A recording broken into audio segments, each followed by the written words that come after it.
महिला आरक्षण के नाम पर जुमलेबाजी जो है ये 23 से 2029 तक न चलाना चाहते हैं 6 साल, तो 2024 का सबसे बड़ा जुमला है। और सबसे बड़ा डर भारतीय जनता पार्टी को सताता है कि जिस दिन जाति आधारित जनगणना हो जाएगी, इनका धार्मिक उन्माद बंद हो जाएगा। बिहार मॉडल महिलाओं के सशक्तिकरण की दिशा में बिहार एक मॉडल है जो पूरे देश में लागू है। कि भारतीय जनता पार्टी तो जो महिला आरक्षण के लिए जो इवेंट प्रधानमंत्री ने एक इवेंट ऑर्गेनाइज किया, विशेष सत्र बुला के, होता नहीं है इवेंट कोई मैनेज किया जाता है, कोई सांस्कृतिक कार्यक्रम का इवेंट होता है, उसी तरह का इवेंट उन्होंने अरेंज किया महिला आरक्षण पर। महिला आरक्षण उनको देने की उनकी इच्छा है ही नहीं। और भारतीय जनता पार्टी और आदरणीय प्रधानमंत्री नरेंद्र मोदी जी की सरकार महिलाओं को आरक्षण नहीं देना चाहती है। महिला सशक्तिकरण में उनका कोई विश्वास है ही नहीं, क्योंकि अगर महिला सशक्तिकरण में उनका विश्वास होता तो 5 साल पहला टर्म 14 से 19 और 19 से 23 तो 9.5 साल में कह नहीं लाए बिल। अभी 6 महीना जब 4 महीना चुनाव का बचा तब उनको आ गया कि महिला सशक्तिकरण करना चाहिए।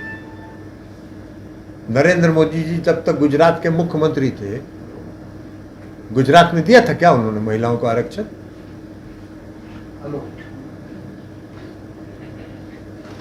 इसलिए ये सब है ही नहीं। और जो महिला आरक्षण का बिल उन्होंने लाया है उसमें क्या है? जनगणना होगी, जनगणना होने के बाद परिसीमन आयोग बनेगा, परिसीमन आयोग तय करेगा, तब महिला आरक्षण लागू होगा। जनगणना भी कब शुरू होगा भारत सरकार ने कुछ नहीं कहा। गृह मंत्री जी कह रहे हैं कि लोकसभा के चुनाव के बाद होगा,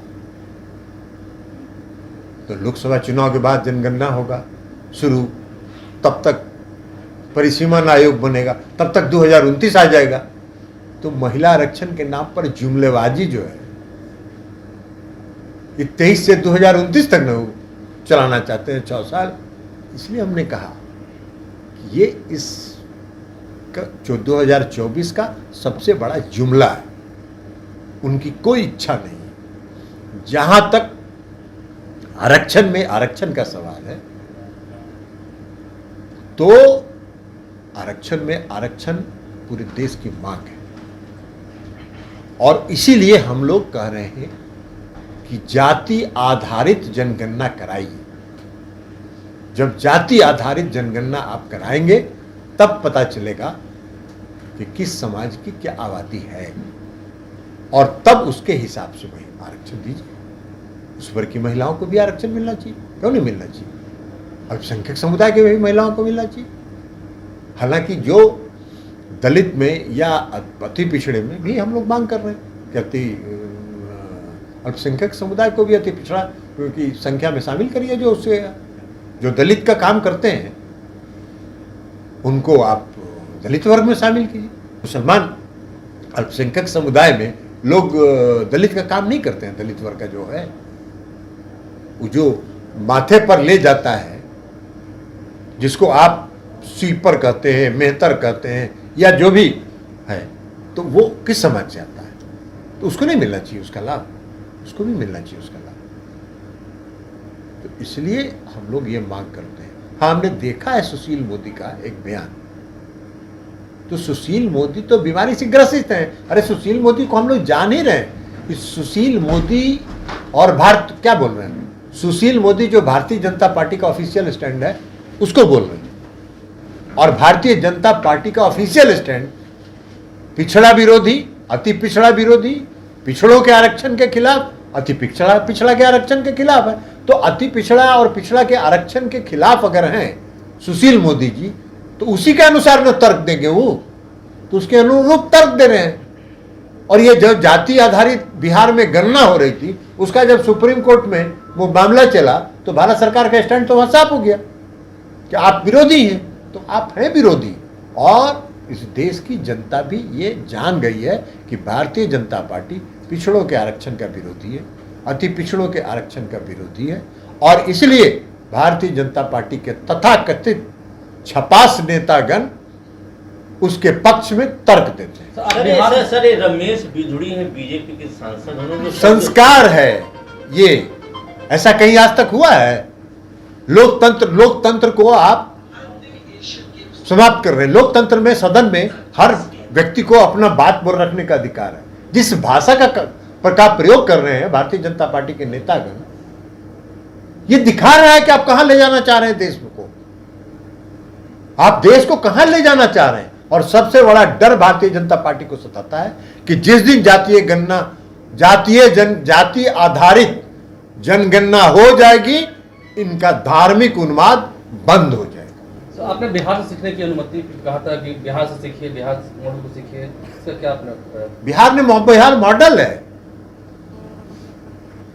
इसलिए कि हमने कहा था, जैसे अभी हमने आपको बताया कि 2014 से अभी तक प्रधानमंत्री जी को किसने रोका था महिलाओं को आरक्षण लाने के लिए?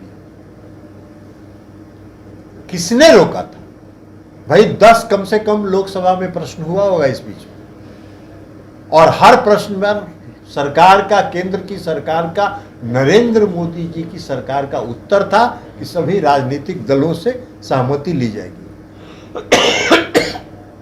और सभी राजनीतिक दलों की सहमति प्राप्त करके महिला आरक्षण विधेयक लाया जाएगा। ये लोकसभा में उत्तर है। तो अभी कौन किया आपने? नहीं किया। तो 9 साल 9.5 साल तक का जो हमने कहा कि आप इंतजार करते रहे। अभी मुख्यमंत्री जी को हमने कहा था कि बिहार मॉडल को मान, इसलिए कि आपकी इनकी संकल्प शक्ति थी। मुख्यमंत्री जी का कन्विक्शन था कि महिलाओं को सशक्त करना चाहिए, और इसलिए 2005 के अंतिम माह में ये बिहार के मुख्यमंत्री बने। और 2006 में कोई इंतजार नहीं किया। 2009 तक नीतीश कुमार जी इंतजार कर सकते थे। 2006 में उन्होंने महिलाओं के लिए आरक्षण 50% लागू किया। उसके बाद 2015 में इन्होंने वादा किया कि सरकारी नौकरियों में हम आरक्षण देंगे, और बिना कोई इंतजार किए हुए 2016 में इन्होंने सरकारी नौकरियों में आरक्षण दे दिया। 19 तक वेट नहीं किया, 20 तक इंतजार नहीं किया, चुनाव का इंतजार नहीं किया, इसलिए कि उनकी इच्छा शक्ति थी। वो चाहते थे कि महिलाएं बिहार की सशक्त हो। जीविका बनाया उन्होंने। 1,30,00,000 लगभग महिलाएं, ग्रामीण महिलाएं आज जीविका के माध्यम से सशक्त हुई, आत्मनिर्भर हुई। ये उनका कन्विक्शन था, ये उनकी इच्छा शक्ति थी, इसलिए उन्होंने किया। 2013 में पुलिस सेवा में उन्होंने आरक्षण दिया महिलाओं को 35%। ये उनकी इच्छा शक्ति थी। तो इसलिए उनकी इच्छा, और इसलिए मैंने कहा कि बिहार मॉडल को फॉलो करना चाहिए। बिहार मॉडल महिलाओं के सशक्तिकरण की दिशा में बिहार एक मॉडल है जो पूरे देश में लागू होना चाहिए। तो इसलिए हमने कहा कि मोदी जी प्रधानमंत्री जी को देना ही नहीं था। 9.5 साल क्या कर रहे थे?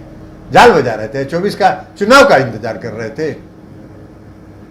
क्या किया? 14 में जो वादा किया, यही तो मैंने कहा कि 14 में जो आपने वादा किया कुछ नहीं निभाया। तो अब उस पर तो कोई भरोसा करता नहीं आपके जुमला पर। चुनाव में अगर वादा करते तो इसलिए इवेंट आपने ऑर्गेनाइज किया। अब इस देश के प्रधानमंत्री जी, आदरणीय प्रधानमंत्री जी, अब इवेंट मैनेजर के रूप में भी फंक्शन कर रहे हैं इस देश में।